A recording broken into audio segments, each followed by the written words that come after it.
amamentar é um presente, né, para todas as mulheres, principalmente para aquelas que já estão esperando há bastante tempo, né, adiaram aí o sonho da maternidade, enfim. Mas qual o momento certo para anunciar a gestação para parentes e amigos? Então vamos chamar ao vivo o repórter Alex Murphy. Alex, existe um tempo aí recomendado pelos médicos para fazer esse anúncio? Olha, eu só sei de uma coisa, tem aquele chá de revelação, aquela história, né? E aí?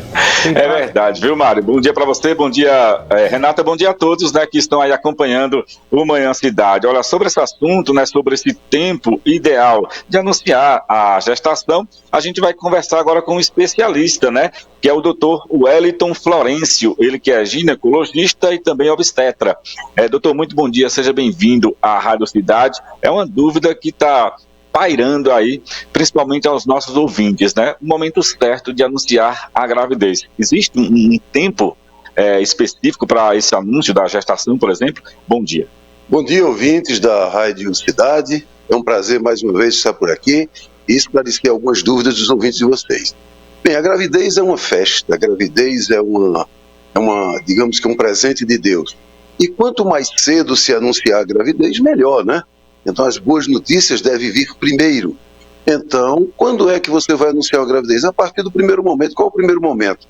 Uma mulher que tem um atraso da menstruação, ela fez um exame, 2, 3 dias de atraso da menstruação, confirmou uma gravidez, ela pode anunciar e comemorar. Porque mito, pode ser mito ou verdade, não sei, tem pessoas que costumam, por exemplo, não, vamos só anunciar que faz 3 meses de gestação, porque ninguém sabe, né, daqui para lá o que acontece e tal, não sei o quê. Mas isso é mito, né, como o senhor bem falou, é uma notícia boa, né, tem que ser anunciado o quanto antes. É verdade, uma gravidez, ela deve transcorrer direitinho e até as 38 a 40 semanas, que é o tempo de termo, para nascer. Agora, a gente pode comemorar uma viagem desde o primeiro momento da viagem, não precisa comemorar apenas quando chegar da viagem, né? Então, a partir do momento da gravidez, eu sempre digo, é alguma coisa assim, de muita alegria, de muita intensidade, de uma dinâmica muito grande. Então vem um primeiro momento que é a expectativa da gravidez, depois vem o momento da consolidação da gravidez com o primeiro exame, que é um exame de sangue, um exame de urina. Então depois vem as alegrias do transcorrer da gravidez, as diferenças físicas, as alterações emocionais.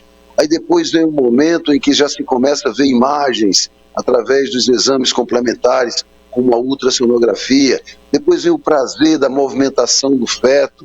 Ele passa, de certa forma, a ter uma interação. Então, a interação da mãe com o feto, né? Aí depois vem as modificações físicas aparentes, né? A barriga grande, né? A sensibilidade maior da gestante, né? A festa da família, os desejos, os projetos, os programas vai se fazer. Então eu acho que cada momento da gravidez é uma festa, cada momento da gravidez merece ser comemorado e anunciado. Doutor, o senhor falou uma coisa importante, né? Logo no início aqui da nossa entrevista, o anúncio ele deve ser feito o quanto antes, né? Houve ali o atraso da menstruação, houve o exame, né, de confirmação da gestação, a comunicação, até porque é preciso alguns cuidados, né? Principalmente no início da gravidez, né? O ideal é que a gravidez seja programada. Mas se a gravidez não é programada, digamos, a gente até briga dizendo a gravidez acidental, ela ocorreu sem a devida preparação. Mas Alex, isso acontecendo, não tem problema. Imediatamente, quando a mulher tomar conhecimento que está grávida, ela deve procurar o seu obstetra para fazer o acompanhamento. Porque existem exames próprios, existem suplementações necessárias, orientação dietética, orientação de atividades físicas, o que é que pode causar um risco maior, o que é que pode evitar riscos. Então, isso vai se ver e vai se acompanhar ao longo do acompanhamento do pré-natal. Portanto, quanto mais precoce o conhecimento da gravidez, o anúncio e o início do acompanhamento, melhor para um bom desenvolvimento da gravidez. Doutor, Renata também quer interagir com a gente nesse bate-papo aqui. Pois não, Renata? Manda um abraço aí para o doutor Wellington. Alex, uma pergunta sobre, Mário introduziu essa questão aqui do chá revelação, né? As pessoas cada vez estão mais naquela expectativa do chá revelação e às vezes, a gente acompanhou recentemente 2 histórias, né, de que se revelou que era um sexo e pouco tempo depois, né, depois que comprou tudo, revelou que era, na verdade, outro. Inclusive, eu passei por uma situação que a noiva apresentou o sexo do bebê durante o casamento e pouco tempo depois teve que anunciar que não era um menino, era uma menina. E aí, qual é o tempo certo para fazer de verdade esse chá revelação com segurança? O doutor Renata está perguntando aqui, geralmente as pessoas fazem aí aqueles chás, revelação, né, aquelas festas, para revelar aí o sexo da criança, né? E aí, recentemente aconteceu casos aí de foi feito um anúncio, né, de um sexo de uma criança e infelizmente depois com o tempo se comprovou que não era, por exemplo, um menino, por exemplo, era uma menina. E aí foi revelado aquela festa toda que seria um menino. Qual o tempo ideal desse anúncio, por exemplo, com relação ao sexo da criança? Com segurança, né? Pois é. Então nós vamos tratar aí, eu vou até fatiar essa informação para ficar melhor. A partir do momento que existe a gravidez confirmada pelos hormônios, que é essa que eu falei anteriormente, existe também a possibilidade de se fazer exames específicos precoces de gravidez, são exames de laboratório. Então existe a sexagem, né, a avaliação do sexo por exames laboratoriais. Agora, diga-se passagem que não tem 100% de segurança. Então existe um percentual bem elevado, de 90% de probabilidade, mas não é 100%. Quando é que você vai ter uma segurança maior? Através da ultrassonografia, em torno de 16 semanas de gravidez, existe a avaliação visual.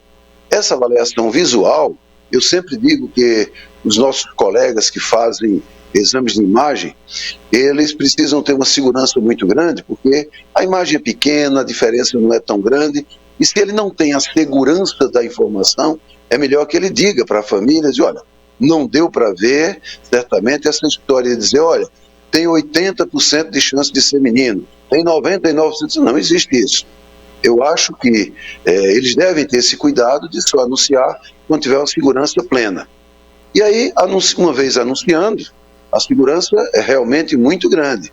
Mas erros acontecem, né? Nem todo profissional acerta tudo do que faz.